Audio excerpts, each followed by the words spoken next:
I'll walk you guys through that eventually. But we actually let you taste on 7 of the barrels, and 2 barrels right next to each other might taste very same, and then you blend them and you get a completely unique flavor. So it's really fun. It's fun to be able to do that and have that experience here, and then take your own bottle home that you created. Yeah. So that's fun. Yeah. Yeah, I was looking at some of those programs, and those seem like really, because, I mean, the distillery industry in Florida, it's growing, but Yep. I mean, even in Kentucky, like, you don't see a whole lot of those either. That was Where they're, like, yeah, doing the classes and that, and- for us that was important. You know, we wanted to do stuff. You know, we're in a big warehouse, and we didn't spend the money to go downtown and things like that. But we wanted a big warehouse because we want to A, grow, and B, we want to be able to, you know, have fun events here, and not just people coming in and just to drink. We want you to have an experience. And we're a very experience-based business, and you know, there's one thing to come in and just taste something. There's a whole new thing when you're actually creating something on your own with our help. You know, and that's kind of the fun part about it. It's being able to like really jump in and say, all right, hey, why don't you guys try, you know, these 19 different gins we have with different flavors. Make your own gin to take home. You know, same thing with the barrels. You know, it's really fun to be able to kind of come in, know the spirits you're drinking, but then be able to make your own unique thing too. And so we want people to be able to have as much fun as we have with it. So That's, yeah, I mean, that's definitely something I think that's really kind of makes you guys unique. And I mean, as you talk about with the community, mm-hmm. I mean, I've heard from like Mark over at Gambler Bay that you guys, and you had mentioned that you guys were going to start working with them on a new project Yep. soon. So it's like, it's kind of cool, like, and I've heard that in other times that like a lot of the distiller community seems to be a very tight-knit group. It is, and it's kind of like the brewing community as well. Yeah. You know, it's obviously there's going to be friendly competition, Yeah. but all the craft brewers or all the craft distilleries, we don't really have that much competition against each other. You know, we didn't come in and not make a rum originally because we didn't want to make one. Mhm. It was just that everyone else is, you know, Doing it, yeah. there was really good ones out there. Yeah. What are we going to do? We're going to improve on it? No. So we took a step back and we really decided to dig into more of the experimental side of stuff. Doing stuff that's a little different outside the box. You know, our Spirit of Prohibition, gin, the Spirit of IPA, even our rum now, it's a smoked rum. You know, it's something unique and it's a little different and it's a little outside the box, which is kind of what we're all about here. You know, we try and push the envelope as far as we possibly can. So, Well, yeah, definitely. I think if we could go and see like Yeah, the absolutely. distillery now, and come on in. go check it out. So, obviously, we have our tasting room here, but as you walk out, be able to check out all the fun stuff. So, right here, we have our small bar. We host some cocktail classes, which we have demonstrated here for you guys. We do some cocktail classes. We have bar for events and things like that. We have some draft cocktail program, as well as our own craft cocktail menu. But right over here, you'll see we have our big still. This is a nice change of pace for us. This is a big combo still. We were finally able to set this up full time here because we have the electricity to do it. Our old location, we could not. When I first started, it was Matt, pretty much, in a tiny corner of the old distillery with 2 26-gallon stills. And we've actually grown tremendously since then. The combo still allows us to use it because we do so many whiskeys and gins. So we're consistently needing to use a pot still and a column still.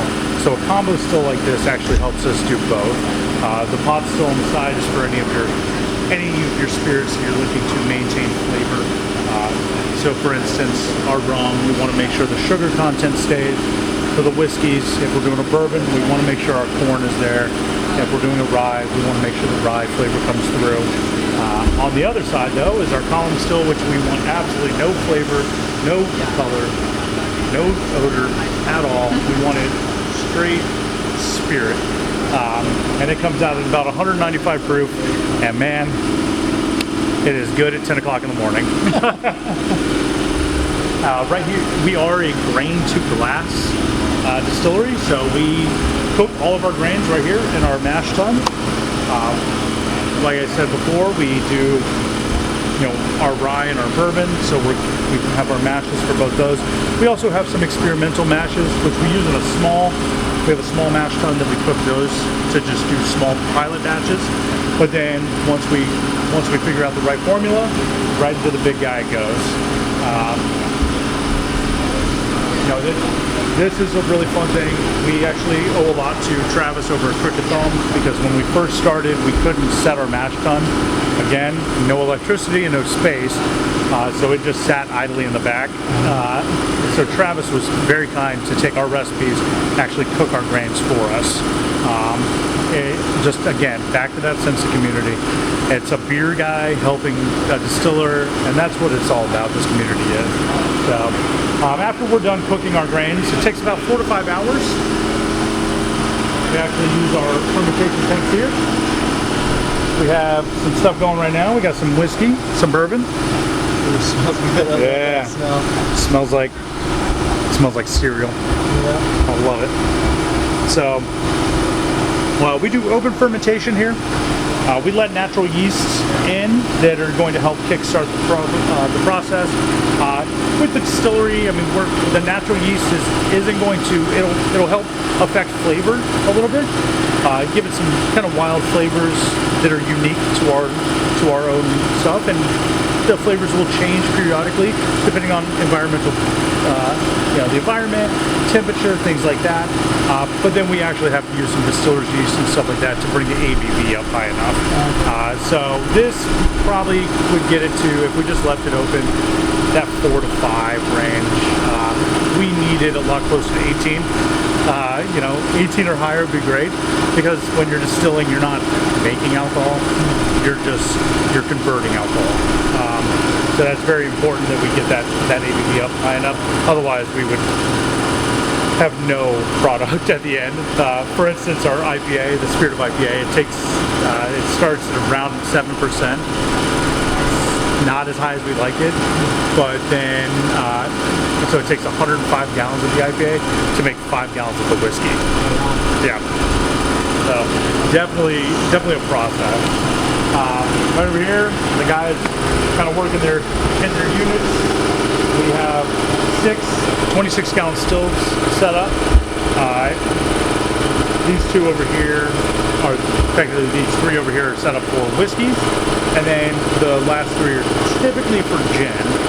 We will convert them periodically to do some different rums and stuff, but if we're doing too many whiskey runs, that's easy. Those are easy to convert to a pot still. So those are almost set up pot still wide. But then over here, this is the barrel. So obviously a lot more than 7 barrels here, but not all of them are ready to go.